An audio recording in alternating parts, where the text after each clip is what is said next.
Жашоонун өзү күрөш, тирүүлүктүн өзү бул кыймыл да. Анан кийин биз жаңы эч нерсе ойлоп таппайбыз. Жаңы ачылыш таппайбыз. Биз болгону ушу тирүүлүктөгү өзүбүз тааныбаган нерселерди таанып алып, мындай экен, мен тааныдым, мен үчүн бул ачылыш жаңылык дейт экенбиз да. Ошон үчүн жараткан сени пенде кылып жараттыбы, инсан кылып жараттыбы? Башка жан жаныбар, курт кумурска, канаттуу, деңиздин түбүндөгү жан жаныбар, тоо таштагы майда чүйдө бүт жандуу жансыздын арасына сени инсан кылып жараттыбы? Демек инсанга жараткан акыл эс берди. Акыл эсиң менен ойлон. Ойлонгондо кандай эми мындай өзүңдүн жаның үчүн, өзүңдүн ден соолугуң үчүн өзүң күрөш деген сөз да.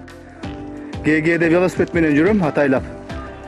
Ден соолукка пайда дегенде моундай талааларды көрөсүң, тегерек четтиң. Моундай талаалар бар дегендей. Жолдо анча-мынча адамдар менен саламдашасың. Абайлаш керек эми бизде бул шаарда атайын велосипед үчүн салынган жолдор дагы мындай сейрек дээрлик жок десе да болот. Анан абайлабасаң велосипеддин жолдордун үстүнө деле атайын машина токтоткон кайдыгерлик бизде бар да. Эми тетиги сөрү деп коет, сапчан деп коет, мен азыр тетигиндей атайын сөрү деп коет. Могул жолдун боюнан могул сөрүнү, тапчанды көрүп бир талааны карап олтурайын десем, могул таштандыларды көрүп калдым. Мына моундай таштандылар экен. Мына могул мынакей. Көрдүңөрбү? Эмне деген мамиле. Монтип пивону ичишкен, монтип стакандарын таштап кетишкен. Мынакей. Ушу кантип болсун эми? Өзүбүздүн мамлекетке, өзүбүздүн өлкөгө мындай душмандын деле кереги жок да, мындай болгондочу. Мен буга мен даяр эмес элем, жанагындай колгап кийип анан тазалап коеюн деген оюм бар да. Бул эми баягы мактаныш эмес. Бир жерге эс алганы барганда, тоолорго, жаратылышка барганда ушундайларды көрүп калсаңыз, жөн гана эми айла кеткенде бир жерге чогултуп койсоңуз, же пакет менен ала кетсеңиз, ошол биздин жаратылышка болгон чоң урмат да.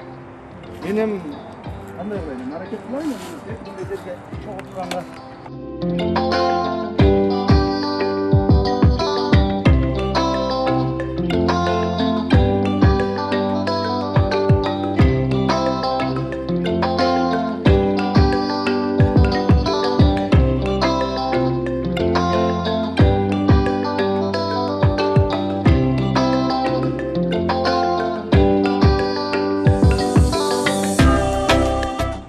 Мүнөткө жеткен жок. О жерде жайнаган ушу таштандыларды мояка үйдүм, эми карагыла эмичи. Муну ким кылат, ким жасайт мунучу? Өзүбүздөн башка. Өзүбүз эле жасайбыз. Бирөөбүз келип пиво ичебиз, бирөөбүз келип суу ичебиз, бирөөбүз келип нитро ичебиз, бирөөбүз келип дагы жөнөкөй суу ичебиз, олтурабыз, тамеки тартабыз, анан ушул жерге таштайбыз. Ошол эми ар нерсе үлгү болуш керек. Мынтип камерага тартып, анан көрсөтпөй өзүнчө эле жыйнап койгондор да бар. Өзү менен кошо пакет ала келип, ушундай жерлерди көргөндө жыйнап таптаза кылып, жаратылышка күйгөндөр дагы бар. Ошолорго чоң рахмат, ошолорго алкыш. Азаматсыңар.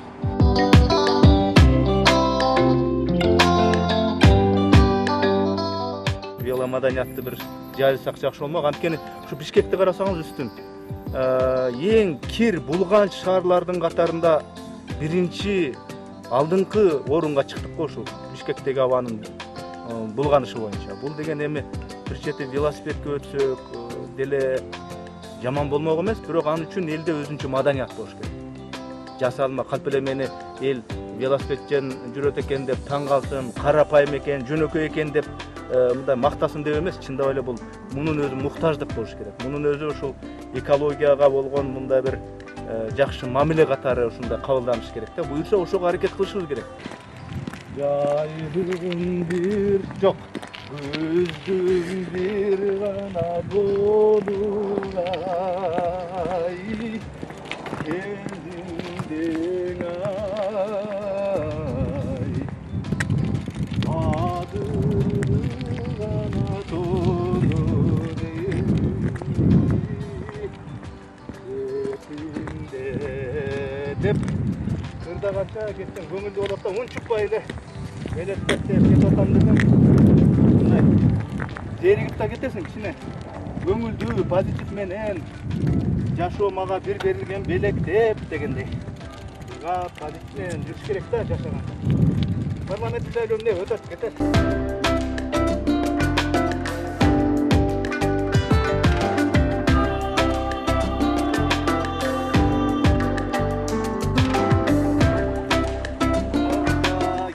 Балыкка ушундай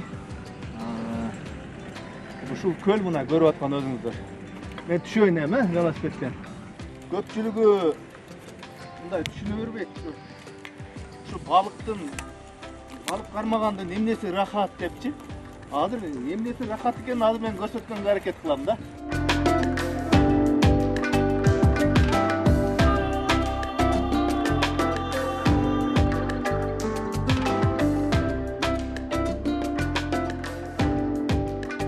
Балыкчылардын үйү. Велосипедти мында коюп коебуз. Могул процесс дагы өзүнчө рахаттануу да билгенге. Мындай ошо балыкты оозун моундай ийне менен кантип ошонун оозуна ийнени сайдырып анан алып чыгасың, ташпорсунго дегендер болушу мүмкүн, бирок эми Кудай жараткан ар бир ушул жандыкты адамга мындай азык кылып жараткан экен да. Бу дүйнөдө өзү бирибизге бирибиз азык экенбиз да. Мал чөптү жейт, малды болсо адам жейт.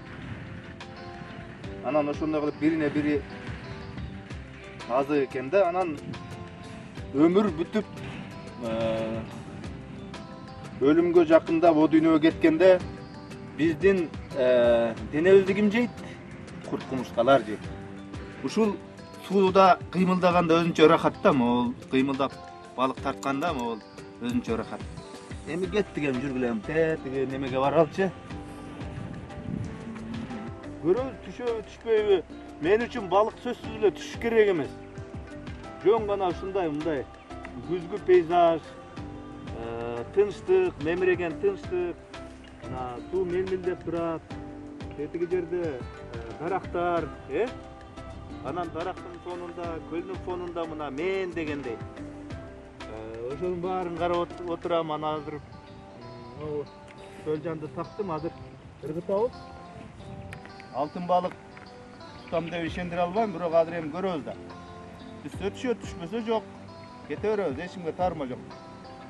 Бисмилла.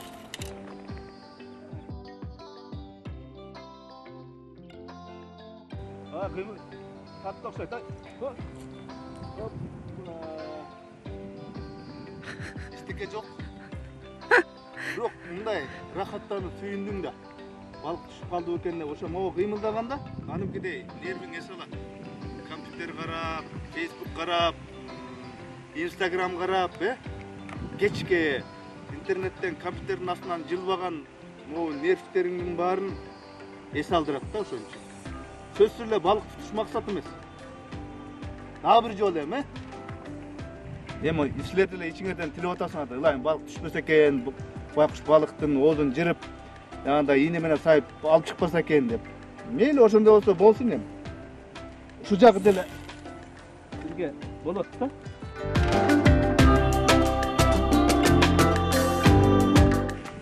Мына жер жакшы жер экен, азыр кайырмакты ыргытып коюп, азыр аркы берки темалар жөнүндө сүйлөшөлү.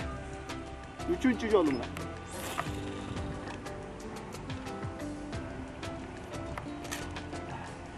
Болду мынакей. Öztürө берет. Көпчүлүгү ушундай суроолорду беришет журналисттер. Мында бир маектештерине алтын балык тутуп алсаң эмне кылат элең, эмнени сурайт элең депчи. Сурачунун баарын, тилечүнүн баарын мындай ичимден күнүгө эртең менен турганда жараткандан Кудайдан тилейм, Кудайдан сурайм. Эми ошо чыгарманы жазган Александр Сергеевич Пушкин деле ошол балык ошол тилек максатты аткара турган бир өзүнчө бир чоң күч эмес экендигин Александр Сергеевич Пушкин өзү деле түшүнгөн албетте. Негизи ал суроонун маңызы ушул жараткандан ушул эмнени сурайт элең деген суроонун өзөгүндө ошол жатат да. Мен албетте биринчи кезекте негизи дүйнөдө тынчтык болушун Кудайдан сурап кетем. Анткени дүйнөдө тынчтык болбосо ошо дүйнөнүн ичинде Кыргызстан деген өлкөдө дагы тынчтык болбойт. Кыргызстан өссө экен, өнсө экен, өзүбүздүн ушул жарандар сыртка жумуш издеп, бала чакасын багайын деп, жанын багайын деп чыгып кетпесе экен. Ошол жакта издеген жумуш өзүбүздө болсо экен, жумуш орундары түзүлүп, бир байманалуу, бакубат өлкөгө айлансак экен деген менин тилегим бар.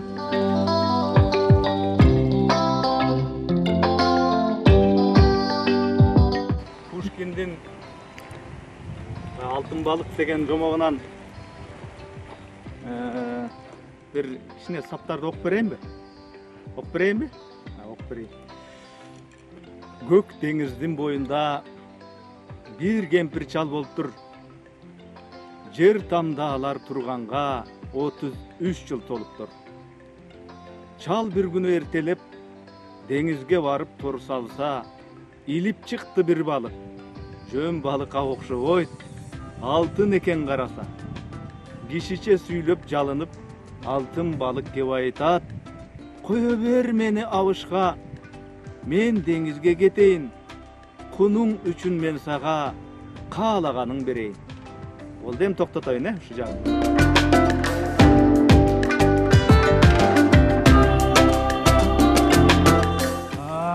Келип калдыңарбы?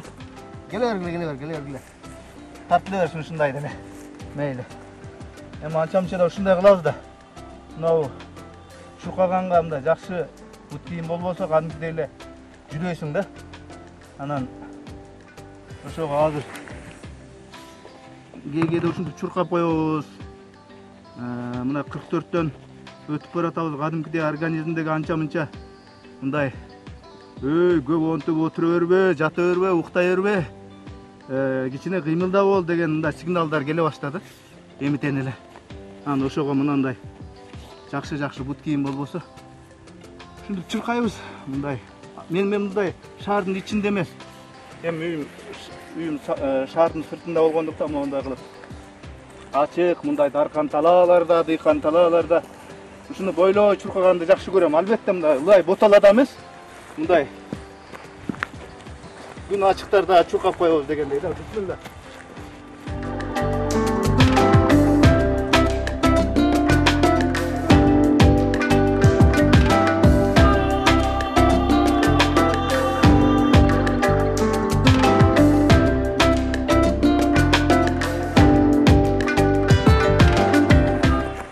Мына эми өтө каттуу күйүкпөй, өтө жай эмес. Бул чуркоонун да өзүнчө темпи бар экен да. Мен YouTube'ду карап кантип туура чуркоо керек дегенди окуп, анан ошого жараша чуркап атам. Тетигинде бир жигиттер жүрөт.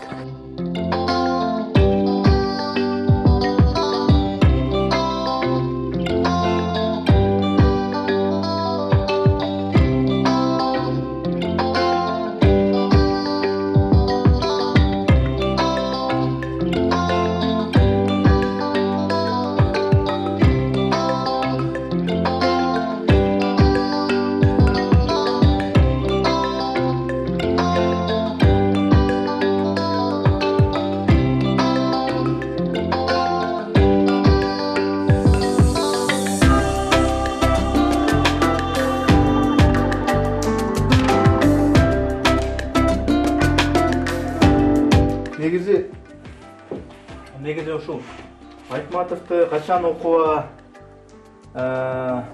мындай бир мен бала чагымда да окугам Айтматовдучу чыгармаларын. Бирок ал кезде негедир мындай кээсин түшүнүп, кээ бир учурларды түшүнбөй окуп турмун да. Азыр мына 44дөн ашып баратам.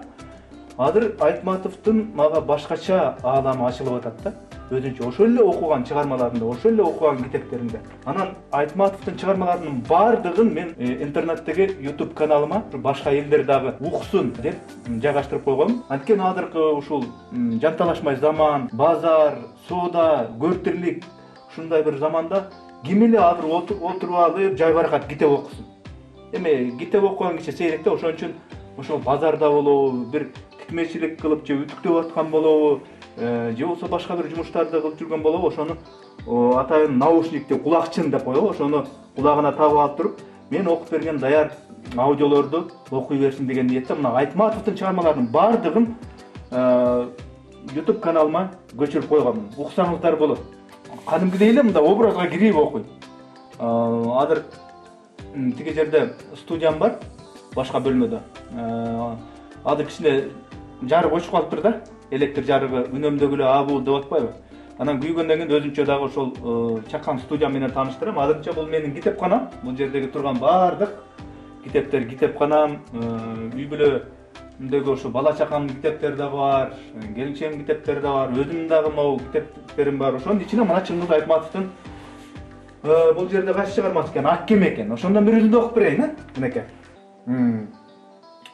Жанагы бала өзүнүн жаңы сумка, жаңы китеп кабыл алып туруп, анан кийин аябай сүйүнүп, толкунданып, кимге мактанарын билбей ушундай абалда болот го, ошол учур экен да. Китеп кабын булгалай кыйкырып, алдынан бала жүгүрүп чыкканда күтүүсүздөн Орозкул аттан оп түшүп кала жаздады. Орозкулова, Орозкулова, менин китеп кабым бар, мен окууга барам, карачы китеп кабымды. Азат кудай болгон атаңды, деп Орозкул сөгүнүп жиберди, тизгинди тартып. Кан талай кызарып, шишиген көздөрү баланы бол-болой карады. Сен кайдан чыга калдың? Үйгө баратам. Китеп кабымы Сейдахмат акеме көрсөттүм, деди сөгү жеген бала томсоруп. Китеп кабымды Сейдахмат акеге көрсөтүп келатам. Бар, ойной бер, деп корс этти да Орозкул ээринде теңселип, ары бастырып кете берди. Көрдүңүзбү кандай учур? Баланын жан дүйнөсү, мен ушул жаңы китеп каптуу болдум деп аябай бир өрөпкүп келатып, анан кийин бир жанагы чыгармадагы эми терс карман деп коет го, Орозкулга жолугуп, караңызчы мен китеп каптуу болдум десе, анын мындай көңүлүн муздатып, баланын жан дүйнөсүн мындай бир муздата койгон жери бул кайсы учурда болбосун, кайсы заманда болбосун, окусаң өзүнчө бир жан дүйнөңдү бир аңтара коет да.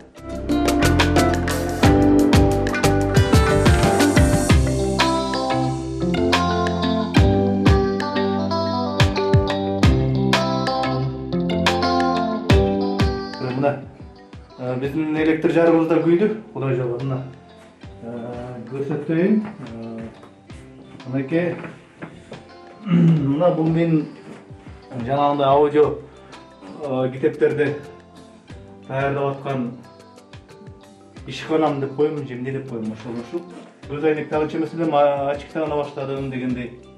Бул дагы эмненин белгиси билбейм, бирок 1 2 3 4 1 1 1 1 2 3 4 5.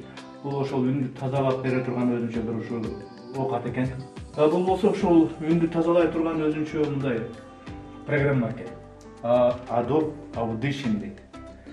Азыр мен ошо шайлоо байланыштуу ушул китеп окууга да убакыт жок болуп атат, анткени баарына өзүм чуркап атам. Чөнтөктө акча жок. Ошон үчүн жанагындай PR компания дагы башка үгүт компания ошолорду атайын аристерди жалданганга акча жок. Баарын өзүм мындай чуркап атам дегендей. Моголистан токойлордун аштандары деген китепти биринчи томун бүттүм эле, эми экинчи тому жарымдатып койдум эле, мына белгилеп койгом, мына жерге келген. Буюрса мындай эле улантам эми, баягы депутат боломбу, болбоймбу, депутат болбой калдым деп трагедия кылбайм, болуп калсам болуп калдым деп керсейип кетпейм мен. Бул китеп окуу уланып берет мекен. Үн жазуу кетти, үн чыгып атат. 1 1 1 1 1 1 2 1 2 1 2. Мына могул жерге келип турмун. 1 2 3 4 5 1 2 3 4 5. Bir kança günden keyin Kırgızdardı kırуу toktotulup, Kaşgar kalasında Jolbor Sultan menen Muhammed Momun Sultan başçılığında jыйналыш açılıp, Korutundu çıkarılıp hanга malum kılındı. Urmatuluk han atabızga jetip malum bolsun. Bu dağlamda siz menen tengdeş ala turgan jana bir han joktur. Gördüңөрбү? Ушинтип эле жаралат. Азыр эми муну тазалайбыз, деп жөтөлүп кетебиз кээде. Мындай адашпай эле окуп эле акыр аягына чейин бир томдун баарын адашпай окуп кое албайбыз да. Биз жаңылабыз, тамак ичип кетет дегендей кечке окуй берсем үнүң да бүтүп калат. Анан маал менен ушинтип өзүбүздү токтотобуз. Мынакей. Муну атайын үнүн тазалоо процесси жүрүп атат азыр мынакей. Муну дагы эми бир ишти жасай берсем көнүп да калат экенсиң, майын чыгарып мынакей. Муну басабыз, анан кийин мунун өзү баса турган жактары бар. Нормалдаштыруу дегени бар. Анан кийин муну бассак эле үн тазаланат. Мына көрөбүз азыр. Азыр көрөбүз мынакей. Мынакей. Кандай окуп турбуз? Келиптирмин. 1 2 3 4 5. Мунун баарын алып салабыз. Көрдүңөрбү? Жанагы жөнөкөй китепти эмес башка нерсени сүйлөй бергенде мунун баары жазылып калыптыр. Муну алып салабыз. Мына таптаза кылып алып салдык. Мынакей. Угал. Bir kança günden keyin Kırgızdardı kırуу toktotulup, Kaşgar kalasında Jolbor Sultan menen Muhammed Momun Sultan başçılığında jыйналыш açılıp, bilinmegeni менен мен мактанбай эле коеюнчу, өзүм бир чети бул сыймыктуу иш. Анткени мен ушул кыргыз элине, кыргыз окурмандарына китеп окууга убактысы жок аудиторияга чоң иш кылып атам деп ойлойм да. Бирок милдет кылбайм, кол когулбайм. Мен жасап атам го, мен кылып атам го дебейм. Анткени эч ким мени жаса, муну кыл деп айткан жок. Мен өзүм жасап атам. Демек эч кимге милдет кылбашым керек. Ушундай иштер болуп атат. Аудио китептерди бул Моголистан токойлорунун аштандарын биринчи, мына экинчи томун окуп бүткөндөн кийин анан чоң жанагы ислам китептери бар экен. Ошону дагы окуйм деген ойлор бар.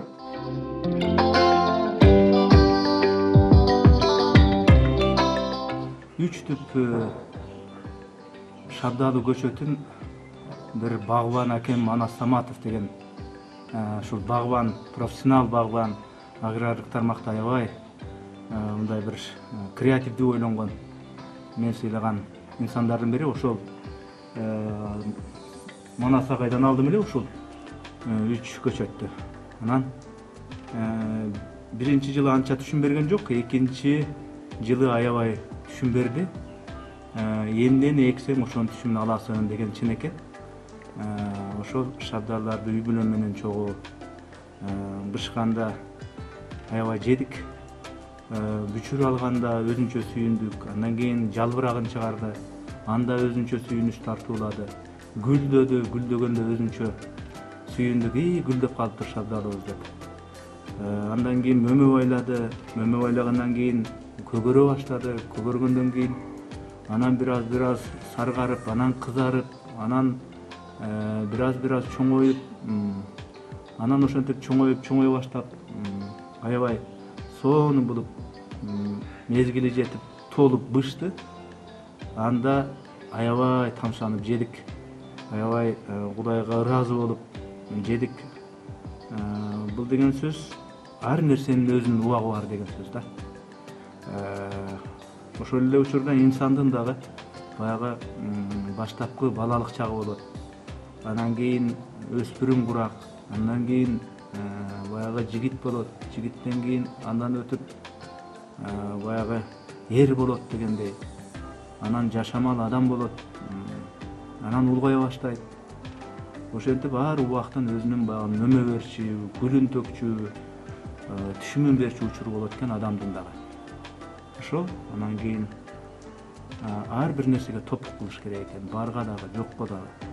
Анткени ар бир учур бул кайталангыс, ар бир учур, ар бир секунда Кудайдын адамга, инсанга берген бир белеги болуп эсептелет да. Мындай аябай дасыккан комузчу эмесмин, бирок үйдө кыргыз баласы болгондон кийин үйдө комузу бар. Ушул комузумду атайын чаптырып, бул өрүк комуз атайын чаптырып, Намазбек Уралиев агайга атайын ушу чаптырып, атайын үйүнө барып издеп, үйү дареги каякта, ошол кишинин үйүнө барып чаптырган комуз, өзү чапкан комуз да. Мен эми дагы айтайын, да профессионал эмесмин, ошон үчүн үйдүн үй бүлө мүчөлөрүнүн сахнасында дегендей чест ырдап коебуз. Бир ырдап коеюн, болгондо дагы бир мындай куплетин гана.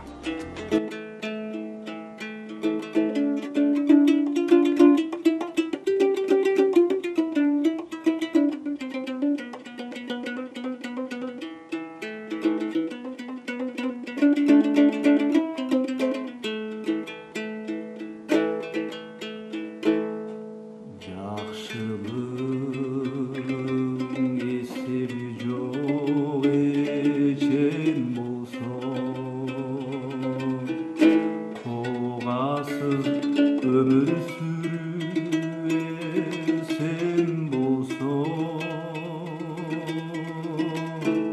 bir kutu rıstile var elimiz